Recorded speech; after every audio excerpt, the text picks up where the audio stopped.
বাসায় বিভিন্ন ধরনের ডিশ তৈরি করা হয় যেগুলো আসলে পছন্দের নিশ্চয়ই ভালো লাগছে বলে আসছে।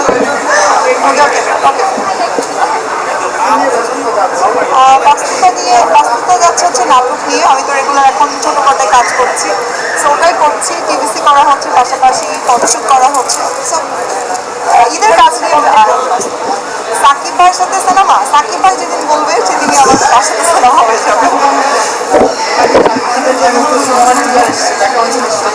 সাকিব ভাইয়ার সব সিনেমার ট্রেলার সিনেমা সব কিছু আমি দেখি, কখনো কোনোটা মিস করি না, কিন্তু বিকজ আমি তার অনেক বড় ফ্যান। তো আমি দেখে চলছি। আজকে একটা মসলিন শাড়ি পরেছি, যেটা আমার নিজের ডিজাইন করা, নিজেই সব কিছু করেছি। আর ব্লাউজটা হচ্ছে একটা বিয়ের ফ্যাশনের একটা পেজ থেকে নেওয়া, নিজেই সব কিছু করেছি এবং আজকে মেকওভার করে দিচ্ছি। That's it.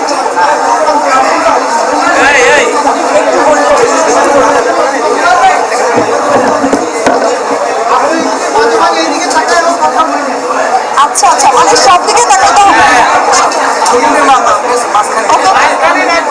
ওকে, বুঝে গেছি বুঝে গেছি।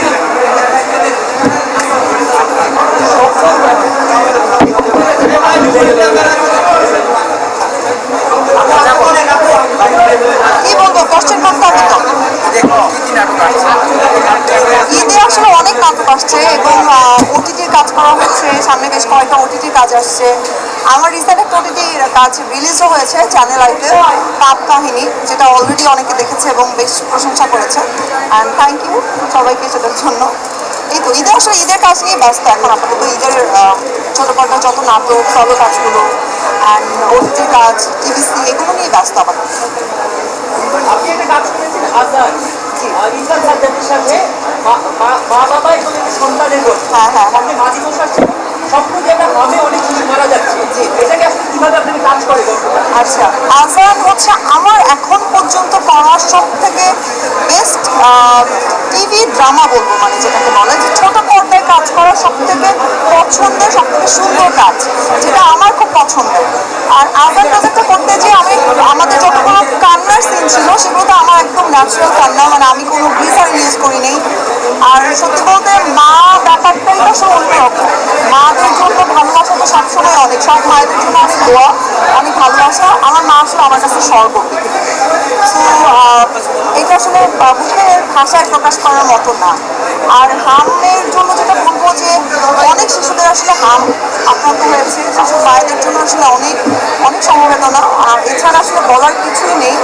আর যারা এখনো পর্যন্ত, যেসব শিশুরা এখনো আক্রান্ত হননি, যেহেতু এটা একটু ছোঁয়াচে রোগ, আমি যতটুকু জানি, আমার নলেজ যতটুকু বলে, সো আমি বলবো তাদেরকে একটু সেফলি বাচ্চাদেরকে রাখতে, বাসায় টেক কেয়ার করতে, এবং আমার মনে হয় প্রপার পর্যবেক্ষণে ডাক্তারের সবাই সুস্থই হয়ে যাবে ইনশাআল্লাহ।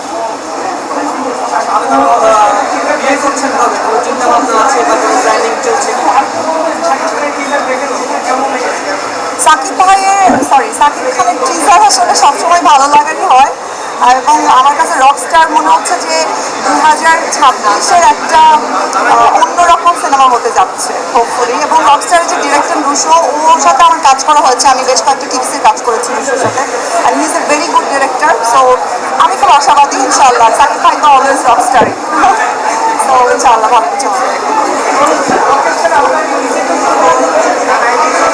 দেখেন, আসলে আমি তো সিনেমা করে এসেছি, আমার অলরেডি প্রথম কাজই ছিল সিনেমা, এবং নায়িকা হওয়ার যে জায়গাটা থাকে বা নায়িকা হওয়ার জন্য যে ইচ্ছাটা থাকে, ভালো লাগাটা থাকে, সেটা তো সবসময়ই থাকে। সবসময় আসলে ইচ্ছা হয় যে নায়িকার চরিত্রেই কাজ করি, নায়িকার মতোই কিছু একটা হোক, সুন্দর কোনো কাজ হোক। এবং আমি ছোট পর্যায়ে যতগুলো কাজ করছি সেগুলো খুব বেছে বেছে কাজ করি ইনশাল্লাহ। এখন পর্যন্ত চেষ্টা করেছি সব কাজগুলো বেছে বেছে করারই। ইনশাল্লাহ সামনে হয়তো সাকিব ভাইয়াদের কোনো কল আসলে বা কোনো প্রজেক্টের কল আসলে নিশ্চয়ই করবো।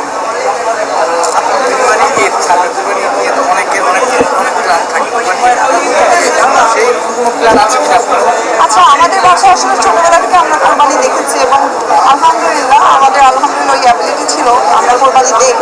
কোরবানি ঈদটি আসলে একটা অন্য রকমের এক্সাইটমেন্ট থাকে, কারণ আমি গরুর মাংস নিজে খেতে খুব পছন্দ করি এবং আমাদের বাসায় বিভিন্ন ধরনের ডিশ তৈরি করা হয় যেগুলো আসলে পছন্দের।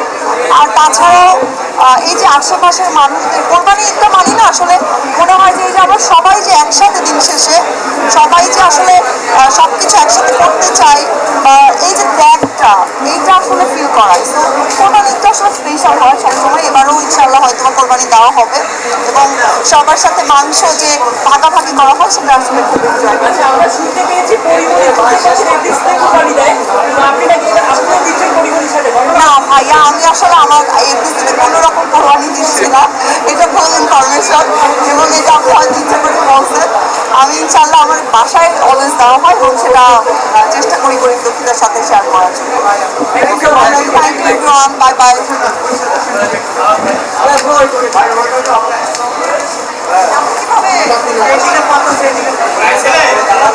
কিভাবে